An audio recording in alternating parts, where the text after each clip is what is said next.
I would ask that you would join me tonight in welcoming the next President of the United States Senator Ted Cruz, and let's send a Cruz missile to Washington, D.C. and blow up the Washington, D.C. cartel. Senator Ted Cruz.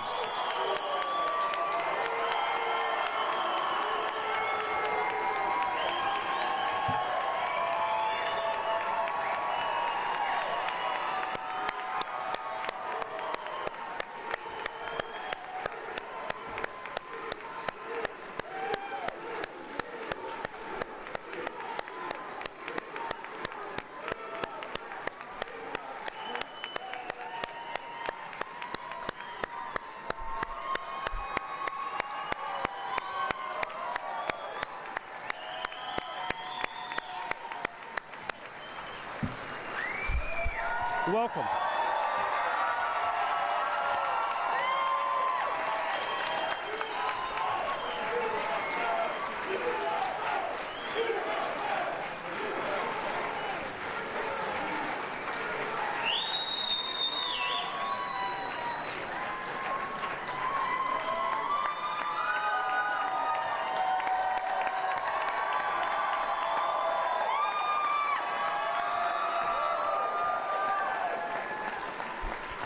God bless the great state of Idaho.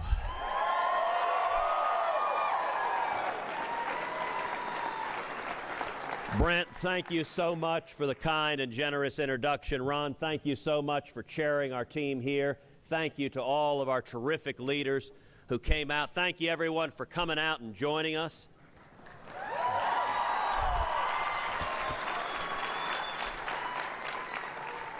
I am honored to be in the company of patriots.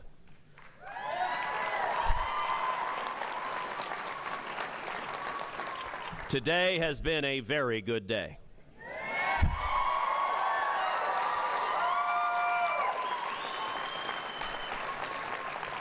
Super Tuesday last week was a phenomenal night where we won victories all over the country, and today, on Super Saturday, we're doing the very same thing.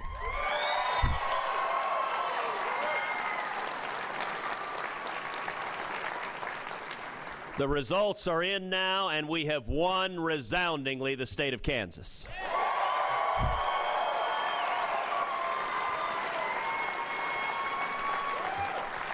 With nearly 50% of the vote. And they're still counting the ballots, but it appears that tonight we have also won the state of Maine.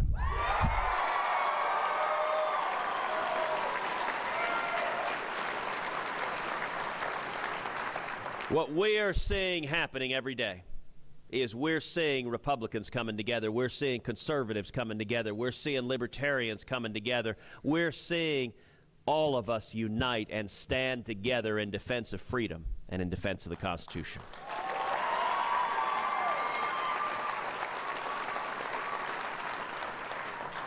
To all of the people in Kansas, in Maine, in Oklahoma, in Texas, in Iowa, in Arkansas, in Minnesota, and Idaho, who has come to join us, let me say thank you and welcome for our team becoming stronger and stronger. To all of the people who are supporting other candidates, who've come now to join together and stand united, I say to each of you, welcome. And together we're going to turn this country around.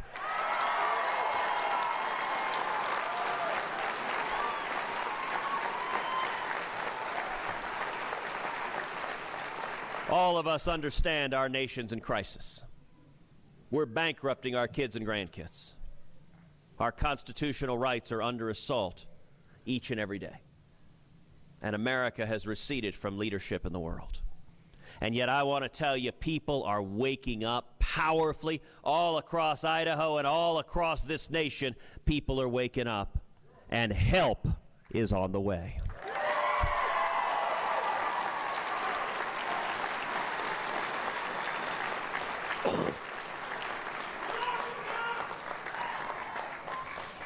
This next election, I believe, will focus on three critical issues: jobs, freedom, and security.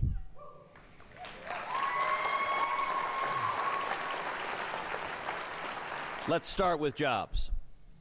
I want to talk to all the single moms who are here, who are working 2 or 3 part-time jobs, who've seen your hours forcibly reduced to 28, 29 hours a week because Obamacare kicks in at 30 hours a week. I want to talk to all the truck drivers and mechanics and plumbers and electricians, all the men and women with calluses on your hands, who've seen wages stagnate year after year after year. The cost of living keeps going up, and yet your wages don't seem to keep track with the cost of living. I want to talk to all the young people who are coming out of school with student loans up to your eyeballs, scared, what kind of future am I going to have? Am I going to get a job? Am I going to learn skills? Am I going to be able to provide for my family? You know, the media tells us this is as good as it gets. This is the new normal. Well, let me tell you, it is a complete and utter lie.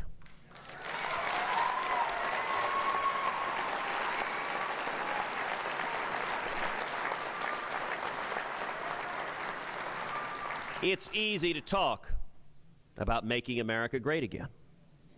You could even print that on a baseball cap. But the real question is, do you understand the principles and values that made America great in the first place?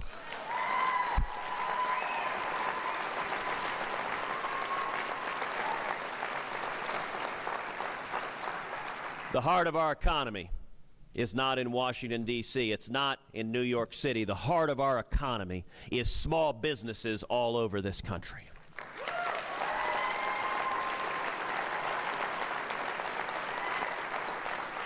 If you want to crush the economy, do what we've done the last 7 years, which is hammer the living daylights out of small businesses. On the other hand, if you want to unleash the economy, then lift the boot of the federal government off the backs of the necks of small businesses.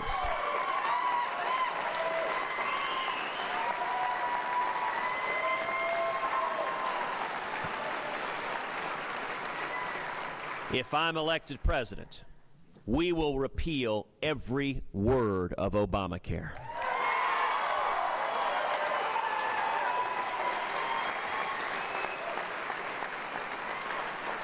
We'll pass common sense health care reform that makes health insurance personal and portable and affordable and keeps government from getting in between us and our doctors.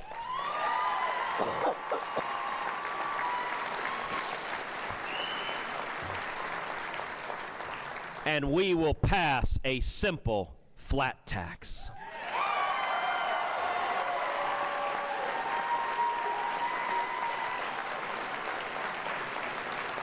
Where every American can fill out our taxes on a postcard. And when we do that, we should abolish the IRS.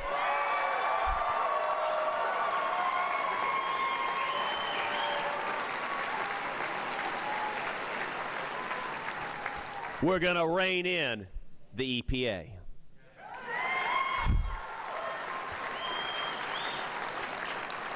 And the CFPB, and the alphabet soup of federal agencies that have descended like locusts on farmers and ranchers and small businesses, killing jobs all over this country.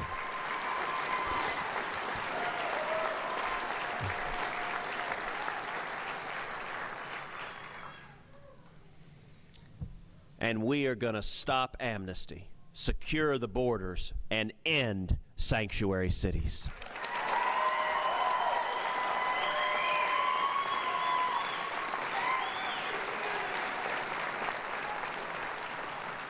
You know, it's easy for candidates to talk about opposing illegal immigration.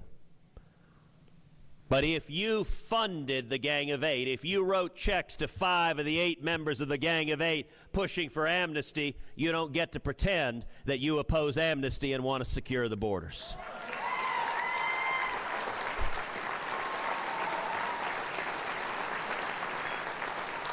We are tired of politicians who make promises and don't keep them. We're tired of politicians who don't tell the truth. We're tired of politicians who promise us as we heard in the debate just a couple of days ago, that they will be flexible. Let me tell you, flexible in Washington, D.C. is code word for they're about to stick it to you.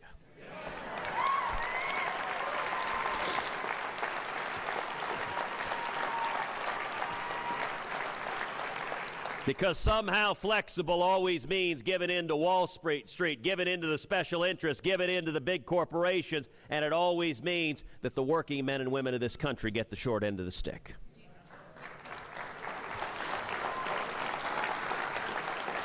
And let me tell you, when we repeal Obamacare, when we pass a flat tax, when we rein in the regulators, when we stop amnesty, we are going to see small businesses exploding. We're going to see millions of high-paying jobs. We're going to see wages going up all over this country. We're going to see young people coming out of school with 3, 4, 5 job offers.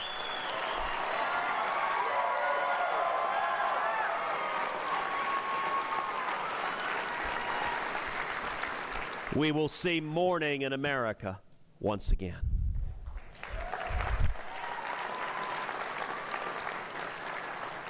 The second critical issue in this election is freedom. You know, a couple of weeks ago, Justice Scalia's passing underscored for all of us the stakes of this election. It is not one branch of government that's at stake, but two. We are one left-wing justice away from a radical 5-justice liberal majority, the likes of which this court has never seen. We are one liberal justice away from the Supreme Court taking away every one of our religious liberties. We are one justice away from the Supreme Court effectively erasing the Second Amendment from the Bill of Rights. We are one liberal justice away from the Supreme Court making us subject to the World Court and the United Nations and international law and giving away U.S. sovereignty.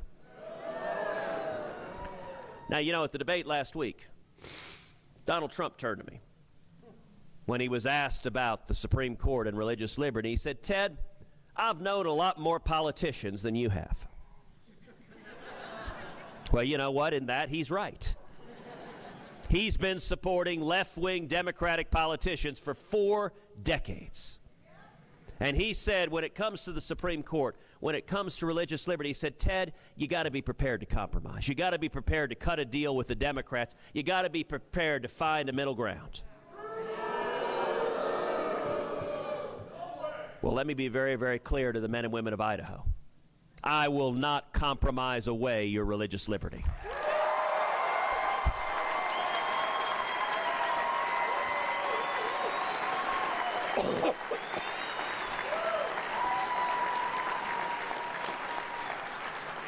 And I will not compromise away your Second Amendment right to keep and bear arms.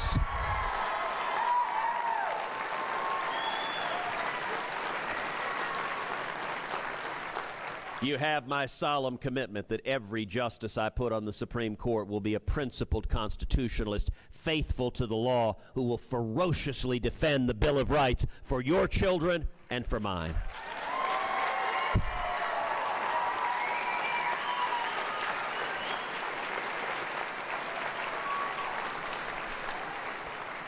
The third critical issue in this election is security.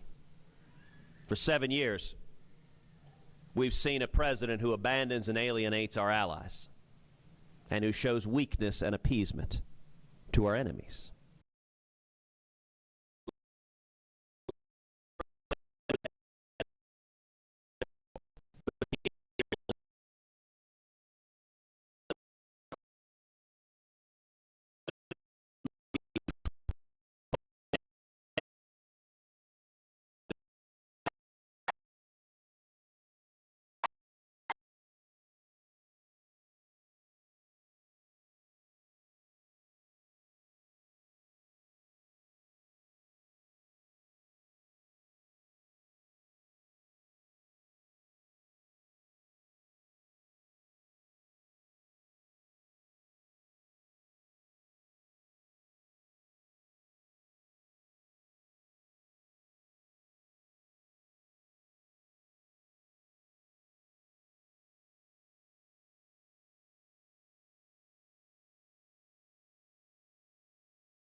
What an incredible day this is.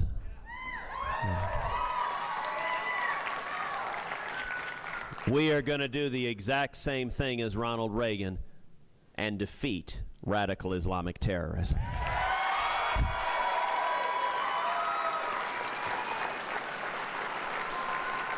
We are going to unleash the remarkable engine of the American free enterprise system, rebuild our military so it remains the mightiest fighting force on the face of the planet.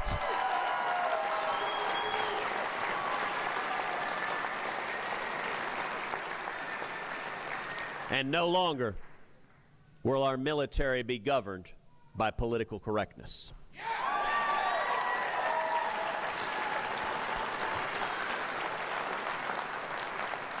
We'll have a president who stands up and says to the world, we will defeat radical Islamic terrorism.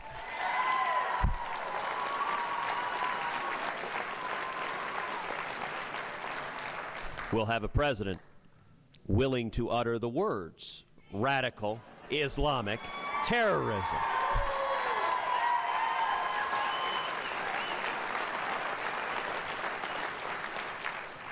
And you know, one of the most shameful things that has happened over the last 7 years has been the president sending our fighting men and women into combat with rules of engagement so strict that their arms are tied behind their back, that they cannot win, that they cannot fight, they cannot defend themselves. It is wrong, it is immoral, and in January 2017, it will end.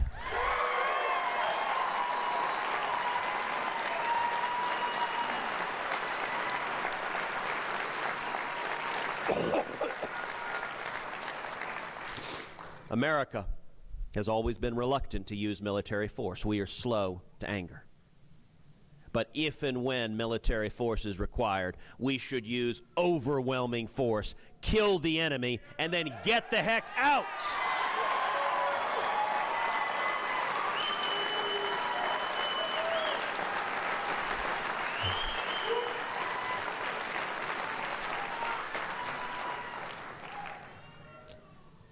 You know, tonight represents the continuation of what's been happening for a year in this Republican primary. A year ago, we started out with 17 candidates. Good people, a fantastic, deep field of young, dynamic leaders. We saw incredible people, and the entire course of the primary has been narrowing the field, and narrowing the field. What we saw on Super Tuesday, what we saw confirmed today, is that there is only one campaign that has beaten Donald Trump repeatedly, and there is only one campaign that can and will beat Donald Trump.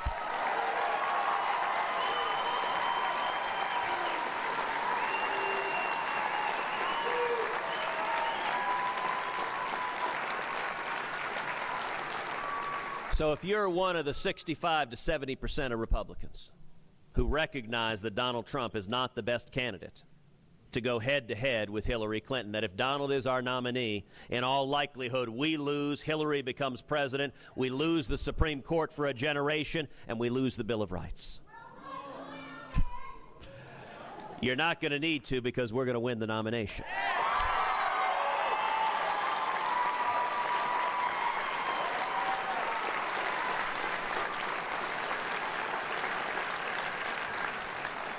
I want to speak to all the people here, all the people at home, all the people across the country who perhaps started this campaign supporting someone else.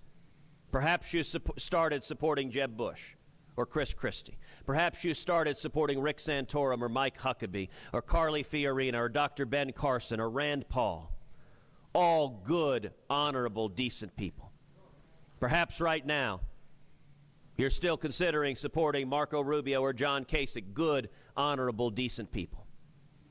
But at this point, if we're going to beat Donald Trump, we've got to come together. We've got to come united. And our campaign is the one campaign that has beaten Donald not once, not twice, but in 7 different states across this country.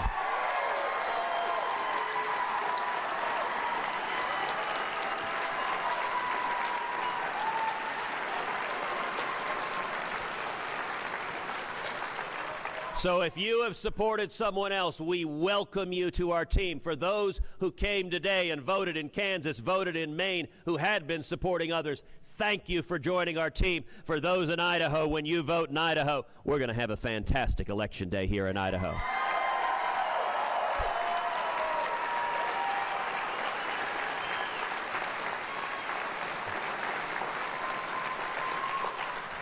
And I want to ask each and every one of you not just to come out and vote, but to pick up the phone and call 5 other people, call 10 other people, call your friends, call your family, call your neighbors. Say, this election matters. It matters for me. It matters for my kids. It matters for my grandkids.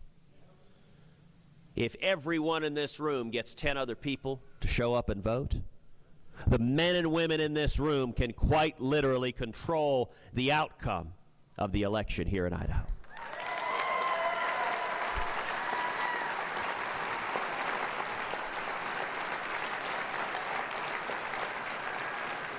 This is a grassroots movement from the people. You know, the answer to our problems in this country is not any politician, it's not any political candidate. We've had 7 years of a self-centered narcissist in the White House. We've had 7 years of a president who believed that his election would magically stop the rise of the seas.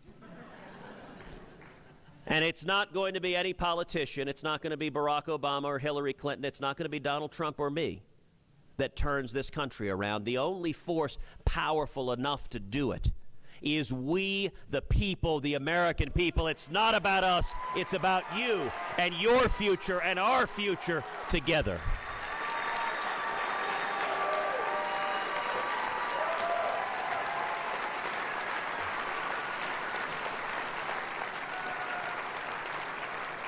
And you know, it took Jimmy Carter to give us Ronald Reagan. And I am convinced the most long-lasting legacy of Barack Obama is going to be a new generation of leaders in the Republican Party who stand and fight for liberty, who stand and fight for the Constitution, and who stand and fight for the Judeo-Christian values that built this great nation. Thank you, and God bless you.